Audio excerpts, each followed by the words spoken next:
Hello and welcome to the Wednesday interview from the Sustainable Futures Report for Wednesday the 16th of March. I'm Anthony Day. There's a new book out at the end of this month called Thriving, but before we start, let's welcome our latest patron, Tommy Weedman. Tommy tells me he worked at the University of York here in the UK for some years, but he's now living near the Blue Mountains in Australia. Lots of rain, but fortunately he's escaped the floods. Tommy, welcome. My guest on today's Wednesday interview is Dr. Wayne Visser.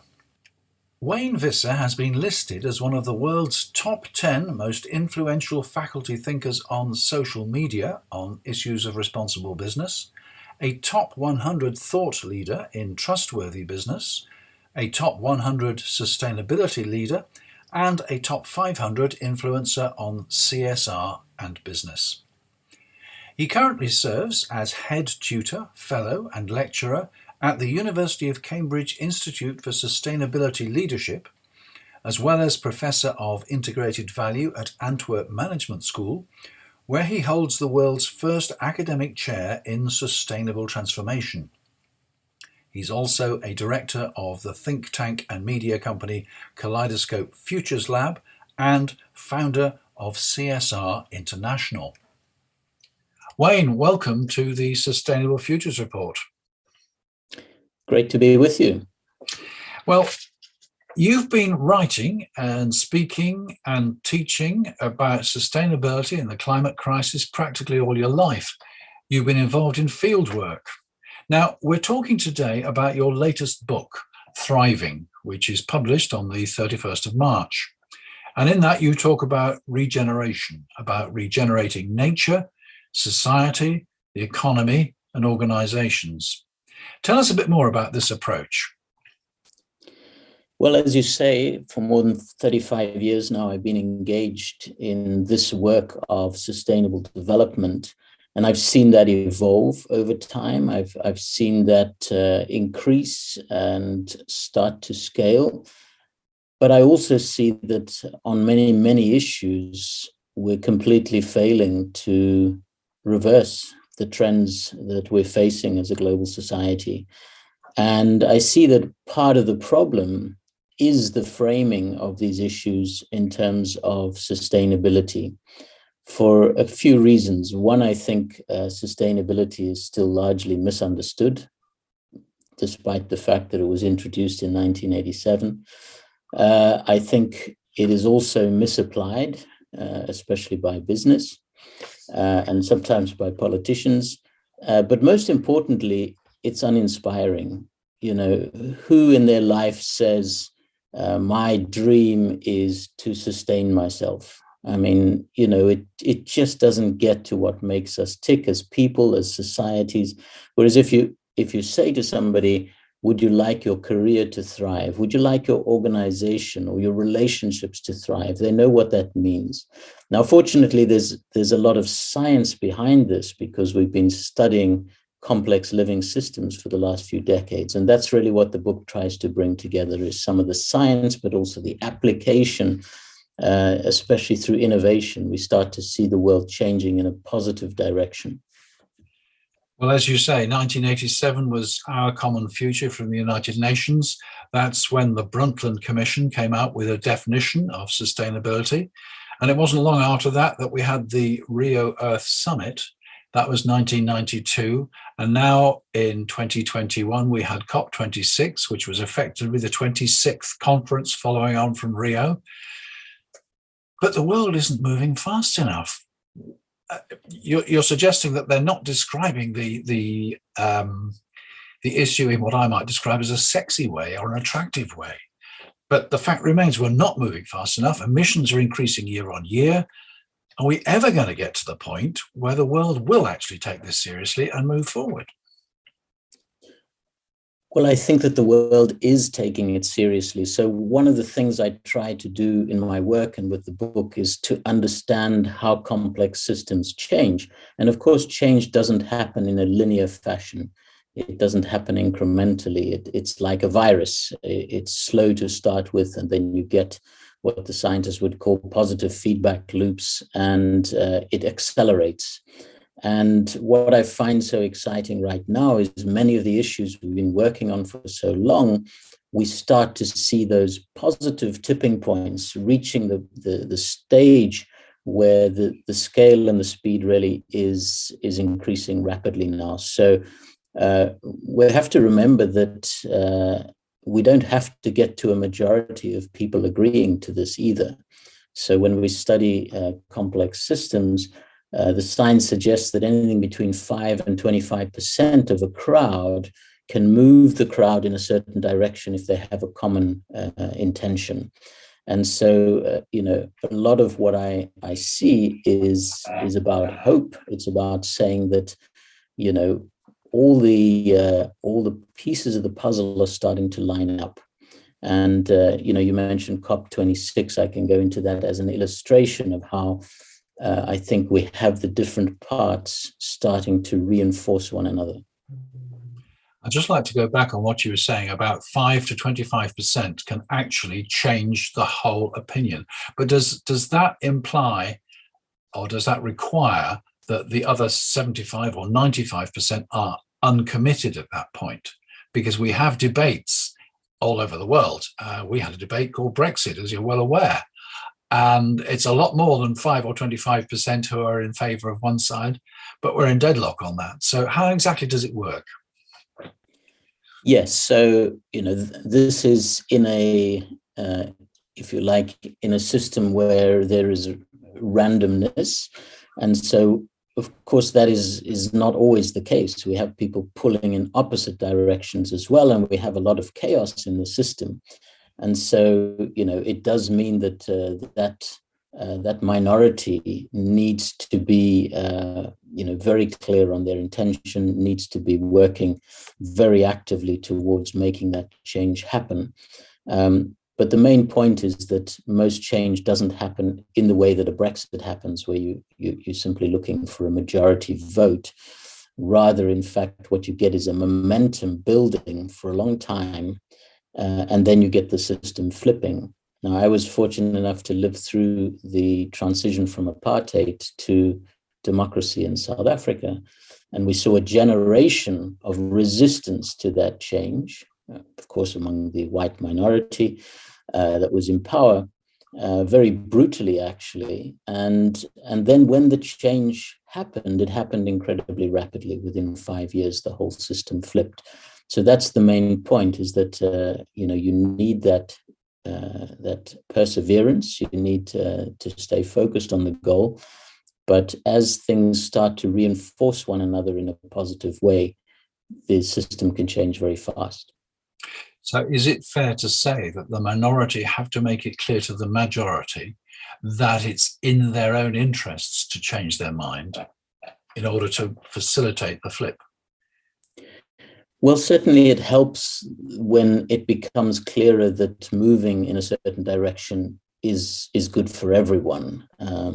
And you can't leave too many people behind. I think that's been the mistake, actually, of a lot of politics in recent years, is that people have been left behind, and so they've ended up being a resisting force to change. But in fact, we don't have to convince everyone. That's really the point. What we have to do is continue to work in our spheres of influence. We don't have to change the world. We have to change our world. And that means that working locally is the most effective thing we can do, because we all have different areas that we influence. And what happens then in a complex system is that starts to ripple through, and it starts to reinforce the work that others are doing. And fortunately, we do have more and more evidence that moving in this direction can be extremely good for people, can be extremely good for businesses. And, we can take many examples, but, Tesla is now one of $6 trillion companies, and it has as its core mission accelerating the transition to sustainable energy. It's valued at more than all the other automakers put together, even though it makes less than 1% of the cars. So, it starts to have its positive returns, if you like.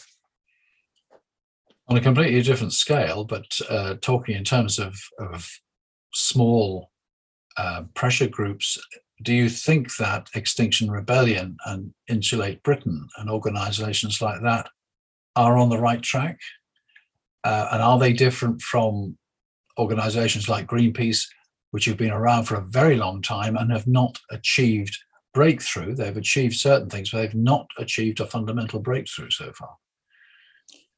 Yes, if we study how things change, what we find is it always begins with the heretics, right? They're branded as heretics. It's those that are more radical. And I talk about being radical in the book because we have to go back to the root of the meaning, which is actually all about roots. It's about going to the foundation. And so groups like Extinction Rebellion, I think they can be perceived as extreme, but really what they're doing is challenging the system based on very good science, by the way, and just giving us that injection of urgency that we need.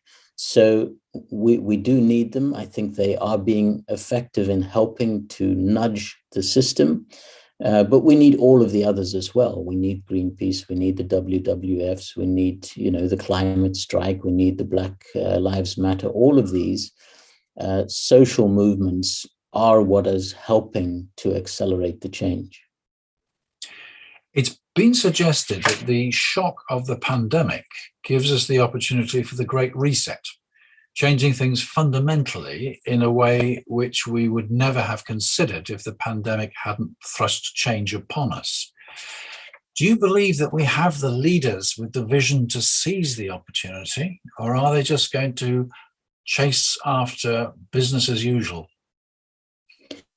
Well, a couple of points here. I did write at the time when this became popular jargon, the Great Reset, that those who are expecting that COVID-19 will change the world will be disappointed, but they won't be wrong. So, I think the changes that we hope for, which is that everything will suddenly go on to, a better track, are unrealistic. I think many entrenched systems will try to go back to where they were. But the fact is that COVID has changed the system.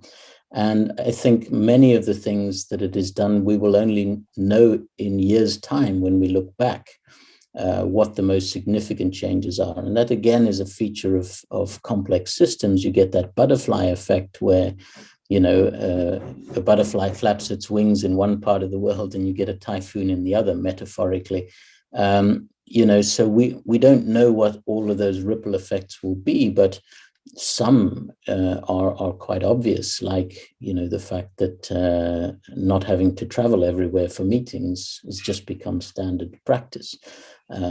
Questioning many things, people having experienced, in some cases, nature for the first time, or having the opportunity to spend that time. So, I do think there are many effects that we will still need to understand.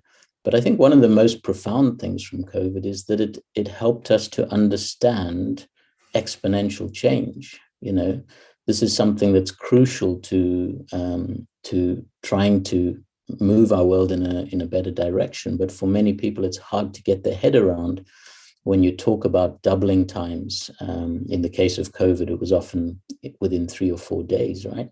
So this virus started out seeming not to be a threat at all, with very, very low numbers, and then people could actually see on a day-by-day basis how this could rapidly escalate. And that is what we have in our global society and our economy, as you know, the great acceleration, with consumption having increased exponentially and all of the impacts that's come with that. On the other hand, we also see those exponential effects in some of the breakthrough areas, whether that's renewable energy or electric vehicles, batteries. Many of the positive solutions are starting to scale on that same curve. We agreed to set up this interview on the 16th of February, and the world has changed very fundamentally since then. So in the face of brutal cynicism and disregard for human life, can we hope to unite humanity to deal with the climate crisis? Well, of course, we've got Europe being affected by a war now, an invasion of Russia into Ukraine. And one thing we should be completely clear about, the opposite of thriving is war, right? War is devastating on so many levels, social, economic, and even environmental, psychological. So everything we can do to respond to that and to restore peace, I think, is part of the agenda of working for thriving. But it is also worth noting that the way that I describe our journey to thriving is through 6 great transitions in nature, society, and the economy. And one of those transitions is from disruption to resilience. And that takes in issues like pandemics and climate change, but also war. So we have to learn as a society how to be more resilient, to prepare for, de-risk if we can, but then also survive and then recover from these shocks, which are becoming more and more constant in the world today. So it's a hard lesson to learn, but we are learning, I think, how to become more resilient. Of course, respond as much as we can to the crisis, the immediate crisis and the humanitarian effects. But will we be distracted from climate change, the essence of your question? I think that climate change is too big an issue. We thought, to take another example of distraction, that Trump getting into power for 4 years would completely derail the climate agenda. In fact, what happened is it galvanized many, many organizations, including mayors of many cities and large organizations, to double down and to say we're still in. And I think because it's not going to go away, because it will get better, worse before it gets better, and because we really have very clear strategic commitments now, very transparent from governments and from companies. I think that while we may have a short-term distraction, in the medium to long term, climate will be very much the priority it has been. In fact, if you think about it, you don't have to be a genius to know that one of the vulnerabilities that is being exposed now is Europe, and especially Europe's dependence on Russia for fossil fuels. So I expect that this will speed the transition. I think Germany has already made an announcement to this effect, will speed the transition to renewables and to energy independence, once the immediate crisis, of course, has been dealt with. Wayne, in addition to a wide range of skills and accomplishments, you're also a poet. And you end the prologue to your book with a poem entitled Be an Optimist. So I don't need to ask you if you're an optimist. And I'm sure you believe we should all be optimists. In conclusion, what should individual listeners to the Sustainable Futures Report do this week to make a difference? Well, you're right about be an optimist, and this is not to be someone who denies or who sticks their head in the sand, right? I say in the poem, be an optimist, not because the news is good, but because good people are working hard to address these issues. So the best thing that people can do is actually to find an area where they can support thriving in their own life and in their own work. Back to the point we made originally, where you don't have to change the world, you have to change your world, and then trust that that will ripple through the system. So think about, the work that you do and who you're working for and who your customers and clients are. Make some choices there. Think about what you're buying and who you're supporting through what you're buying and support the positive choices there. Think about what you're driving if you're driving, or how you're getting around, what transport options you're making, how your energy is powered. We have in many countries now, and especially in the UK, very easily the option to go for 100% renewable energy.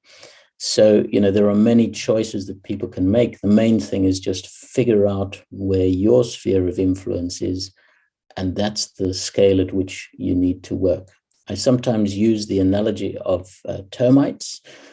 Ants are amazing creatures, of course, very, very social in their organization.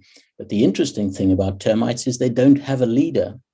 And you raised the question of leadership. Do we have to wait for better leaders? Well, in fact, we self-organize. That's what complex living systems do. In the case of ants, they defend the nest, they go out and forage for food, they do some farming underground with mushrooms, they feed the queen, of course, who isn't giving instructions, by the way. She's not a leader, she's just laying eggs. They take out the trash and they bury their dead in a cemetery area. All of this they're doing without a leader. They self-organize, and that's what complex living systems do. And so the best thing we can say is organize yourself and those around you to take the positive action that you can take, and then hold on to that hope, because hope is an action verb, but it is also a better way to be in the world. We are more effective when we are hopeful, and that's what I would advise. Well, thank you very much for that. Now, your book, Thriving, it's out on the 31st of March. That'll be in hardcover, but will it also be available as an ebook? Yes, it's available as ebook and also as an audiobook. And I've been delighted, actually, with the first week. It's hit the Amazon bestseller lists across all formats and in multiple countries. So, it's got off to a good start, and I hope that people enjoy it in whatever format they most enjoy. Wayne Visser, thank you very much for talking to the Sustainable Futures Report. Thanks very much for having me. And thank you all for listening. Before I go, let me just remind you that the Sustainable Futures Report receives no income from advertising, subsidies, or sponsorship.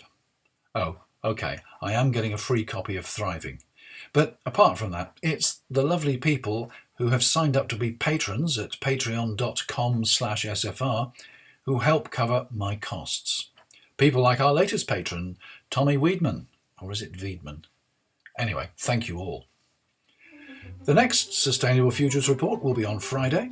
I've just read an article on space-based energy, so I'll have a look at that and see what else I can find. That was the Wednesday interview from the Sustainable Futures Report. I'm Anthony Day.